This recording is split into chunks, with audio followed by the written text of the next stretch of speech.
Hello everyone, welcome back to the channel.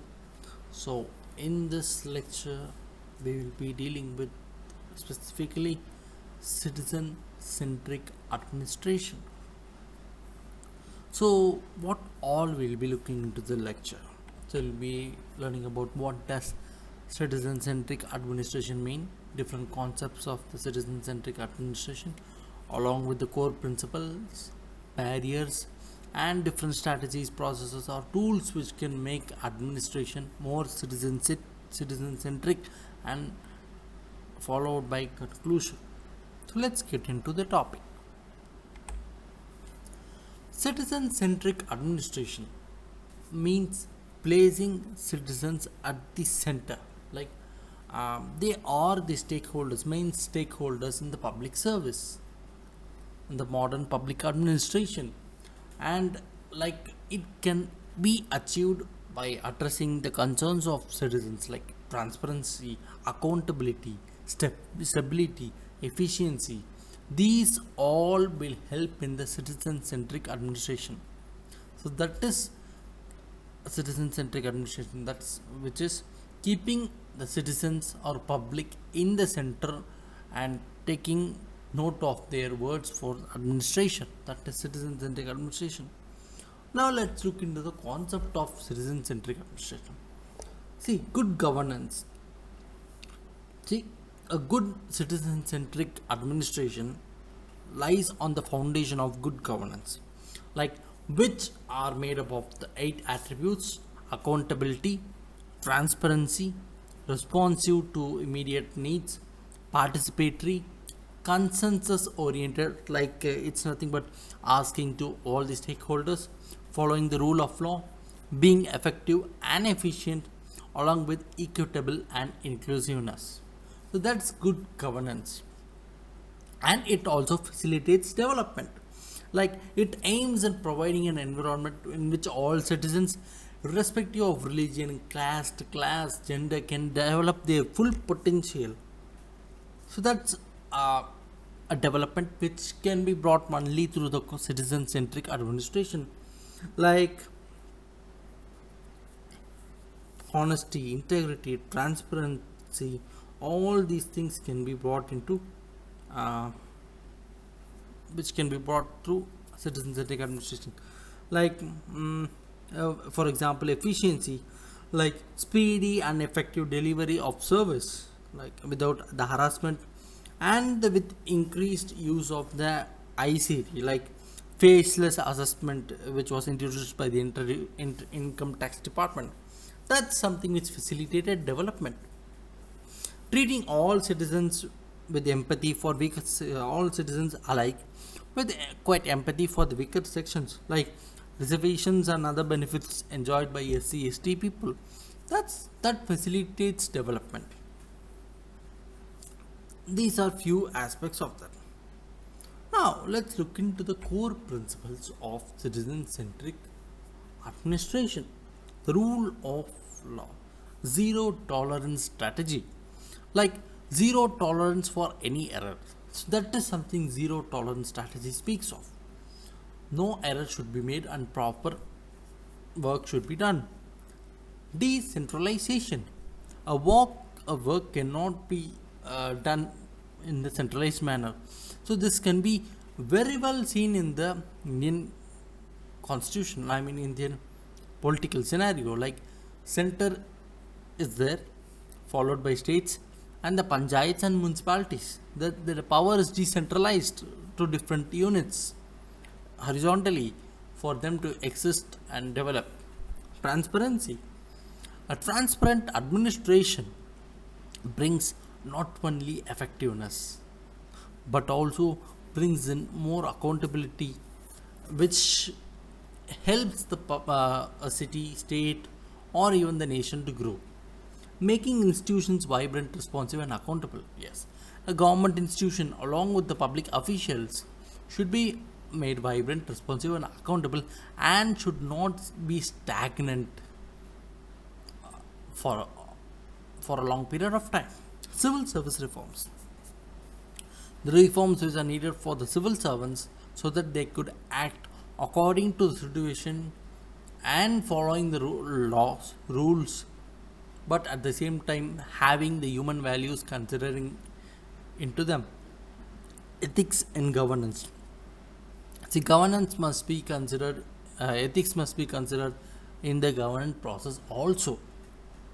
So, which is very much essential for the governing a nation. The process reforms in the sense it's nothing but like processing a positive reform towards the uh, making it the citizen centric administration, like moving forward more into more accountable, more transparent, more efficient citizen centric administration. And along with that, finally, periodic and independent evaluation of quality of the governance. Like, just because you have citizen centric administration introduced, you cannot think that okay, that's it. No, you have to evaluate them, you have to check the quality and improve them. That is the periodic and independent evaluation of the quality of governance. These are the core principles of citizen centric administration. Now, let's look at the different barriers to the administration. Attitudinal issues. Like civil servants have become inflexible, self perpetuating, and inward looking. Like they must be outward looking, not inward looking, to be honest. Like policy paralysis experience in the governance, fearing prosecution. Like civil servant might be affected, might get scared or that he might lose his job or something like that, and thus he might be inward looking rather than seeing the whole outside. Lack of accountability. The disciplinary actions are initiated against the delinquent officers. Very rarely, yes.